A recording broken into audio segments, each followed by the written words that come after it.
Hey guys, welcome to the coreross channel.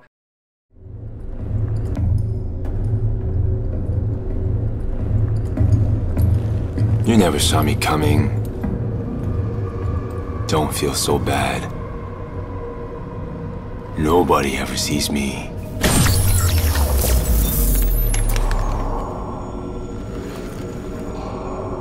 I'm in everyone's blind spot.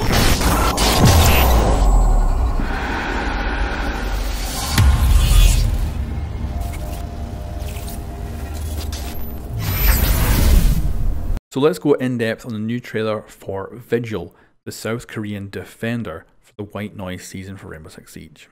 So thanks to these monitors, we get to see this guy from all different angles and he looks badass.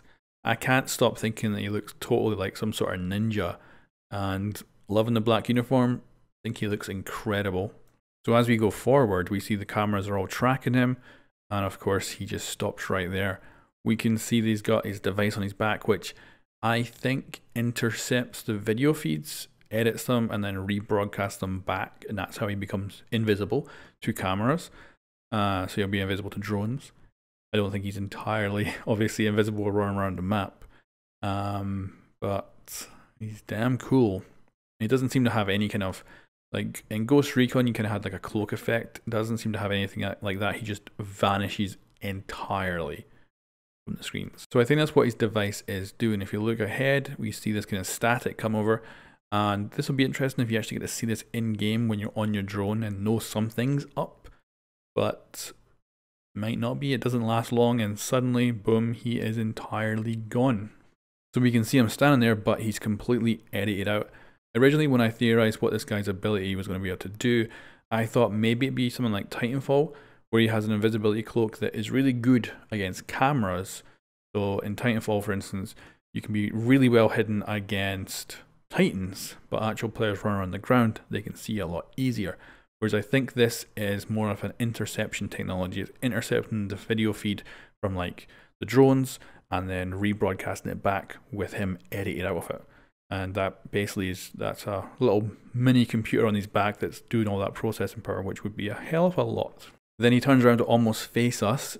He just looks badass. He really does. He's like, I love his ability, first of all. I think it's going to be great. And I love how he looks. Just seriously impressed with this operator. Definitely probably my favorite right now. Then going forward, we get a bit of static and boom, he is entirely gone from the scene. And we can't see him, obviously still standing there. But now the cameras don't see him and we don't see him as well. And obviously, I guess we are a camera. We're looking through a camera. We're not there in person. Because obviously, I don't think he's going to be invisible to people. That would be extraordinarily powerful. So it looks like he's invisible to drones. And moving forward, we're going to take a look at the blog post that shows how much more powerful he may be. So here's the blog post that goes alongside the operator, and right off the bat, look at this. He does indeed wear a ballistic mask. I'm amazed. Like, I thought if anyone's going to get a bulletproof head, it would be Tachanka, because he has a titanium helmet. So this guy does apparently have a bulletproof head. At least to some rounds anyway. They do specify a certain size round. I'm amazed. I'm totally amazed that he's going to have a bulletproof head. I did not expect that, considering how much they have nerfed Blackbeard. And he just had a shield on his gun. So this is pretty crazy. Now, he does put the mask on in the video when he goes invisible. So I do wonder if he only has it on during his ability's use and it's got a cooldown. Either way, having a bulletproof head in Rainbow Six Siege is huge. So he does appear to have it. We'll have to see on the reveal if this is the case, but reading this right here definitely sounds like it. So the round that glanced off his ballistic mask had crumpled and exposed the honeycomb of polymers beneath the black paint, deforming the cheek plate. Absorbing padding sucked down some of the punch, but the hydraulic shock had still rung his head like a bell. So getting shot in the head maybe would have a really bad effect on you, but not kill you. Maybe you get kind of a concussion-like effect for a while. The headache lingered. The bruised cheek had turned a deep purple, but the mask itself, the mask had earned retirement on his wall. The rows of battle-damaged masks stared back at him. Each one scar and a trophy. Each one more of his face than one that stared back at him in the mirror. So how many times has this guy been shot in the head? That's a lot of times to get shot, isn't it? Wow. It's interesting to talk about retiring the mask, but obviously he's got a lot of them and he's used a lot of them. So Operation White Noise brings you two new operators from the Republic of Korea and the famed 707th. They don't call them White Tigers for nothing, and the 707th trains Korean finest operators under brutal winter conditions, among them the lethal Vigil. Before we reveal Vigil's unique abilities during the livestream, we take a look behind the scenes at Korean's masked operator. We want operators that are able to play with intel and counter intel, using an aspect of our game that is not that explored. So obviously being able to go invisible to any kind of camera, so drones or the camera systems in the game, I would guess as well. Although I do wonder if maybe Twitch's drone or something might be immune to his ability to go invisible. There must be some counters to him, and Twitch would be a very good one. There's little to his childhood that he remembers. He remembers his brother drowning during their escape. Man, I thought Zoe's goddamn story was dark. And his mother being left behind to die in the jungles. What the fuck is going on? Man, can't we have a nice story? He remembers his father throwing himself in front of a train. Wow. Oh man, right, I'm hoping there's a good ending to this story. To the end of his life, when political asylum wasn't all it was cracked up to be, he has lived life according to a strict set of codes and values that made him at home in the ROK Navy, where he qualified for the UDT SEALs and served with honour. He was a natural pick for the 707th Special Mission Battalion before finding his way as Korea's top pick for Rainbow Six. It was the realization of his life ambitions, serving the country, that took him in, but not everything has turned out rosy, and he's now trapped in a political game. Interesting. Wonder what that means. As Vigil, the Defender feels most comfortable behind the mask, where nobody can read his face. That does sound like his ability isn't on until he puts it on, and I do think it's probably going to have a cooldown. But that still means bulletproof face. You know, if you're activating it, you're probably going to be sneaking up on someone. So, bulletproof face, man, when you're roaming, that is awesome. He brings the K1 SMG. Everyone was jumping on the bandwagon with me as well. Like, I thought his magazine was going to be like a Jaeger style weapon, but it's the K1A SMG. It's probably more like our traditional SMGs that we get in the game, so it's probably not going to be as powerful as Jaegers. And then we've got the same shotgun, the BOSG 12.2 shotgun, which right now is still unknown. I think it's probably the double barrel that we see here.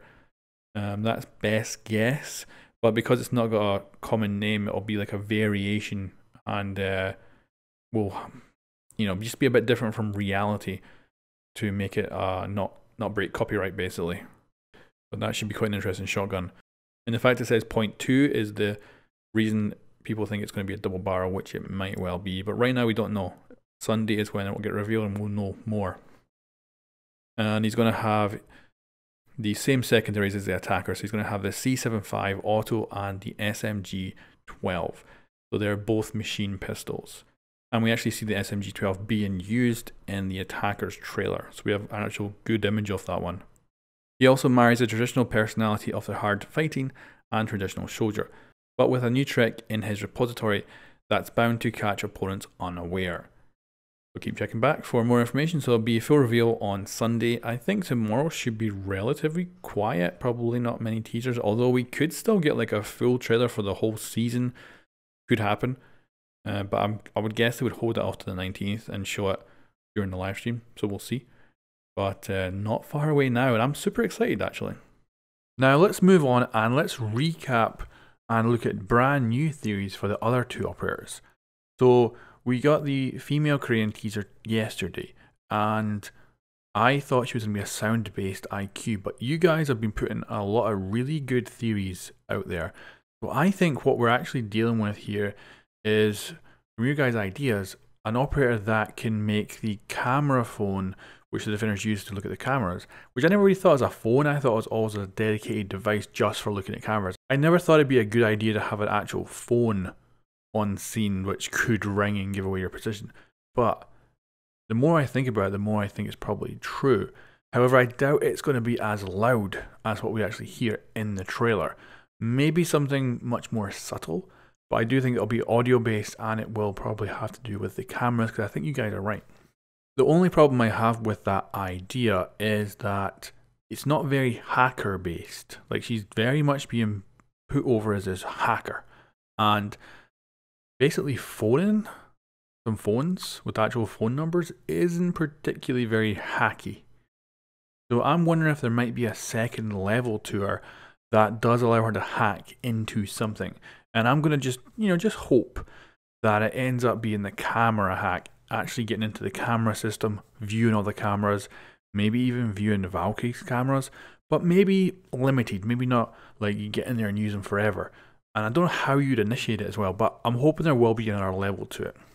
And then recapping the Polish attacker as well, a lot of people keep kind of comparing her to Ashe, and I think she's going to be a nice variation on Ashe. Like, I keep bringing up Habana being one of my favourite operators because he's kind of a variation of Thermite, and I think that there's no way Ashe's pick rate is going to go down. Like, Ashe is going to continue to be an awesome operator, and is definitely one of the best operators out there.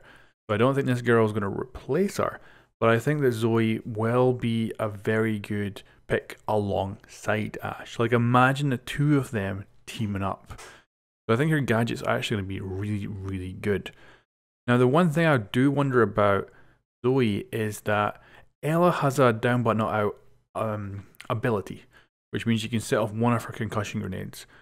And I do wonder, because these are sisters, if we'll get a mirror of that, if we'll get some sort of down but not out ability like her sister. I have no idea what it would be though. Although we have had the hints of non-lethal combat, that would be cool if that somehow does play into something, but obviously that wouldn't be a down but not out state. But I do wonder if there'll be something in there giving an extra layer as well. And with the male operator here, it's going to be very interesting to see if there's any extra layers to his ability, because to me, he's my favourite. So if I had to rank the operators right now, I think Vigil would be the number one for me, because I do love sneaking around. I have loved it since I was a kid. I absolutely love doing it with Cav, but I always kind of go off it because it's just her pistol all the time. Whereas this guy is going to have a hell of a weapon, and I think potentially a really powerful ability. A lot of people underestimate the potential power of being able to be invisible to drones and being a really sneaky roamer, which is exactly in my wheelhouse. Then definitely my second spot goes to Zoe. Now, I don't play Ashe much at all, not very good at playing her, not really interested in playing her. I kind of find her quite boring actually. But Zoe, I think, could come with quite a lot of complexity that could be a lot of fun. And if she packs a bit more of an interesting kind of gadget set, because, you know, Ashe just has 2 breaching charges and that's it. And they stick in walls, they don't bounce or anything. I'd love to see what this new one does differently. It'd be great if I can actually just fire it straight through a window. You know, like it goes right actually through the wooden barricade, then detonates inside the room. That would be freaking awesome. So really looking forward to that. And I think my third choice is going to be the Korean attacker. Now, that's probably because like the other two seem to have incredibly good looking weapons that I'm probably going to really enjoy. Whereas the South Korean attacker, I don't know if I'm going to love her weapons. I think her secondaries are going to be really good, but I'm not so sure about her primaries. I do love her marksman rifle in other games, but I'm not good with those kind of weapons in Rainbow. So it's going to be interesting to see. But I cannot wait to get my hands on these operators on Monday for the technical test server and get to see these fully revealed on the Sunday. Now we're probably going to basically have tomorrow off. There shouldn't be any more teasers, I would guess. I think probably going to calm down for the next day. Then we'll have the big live stream on Sunday and the big reveal. So I'm super looking forward to it. Anyway, guys, that is everything from me. I'll catch you next time.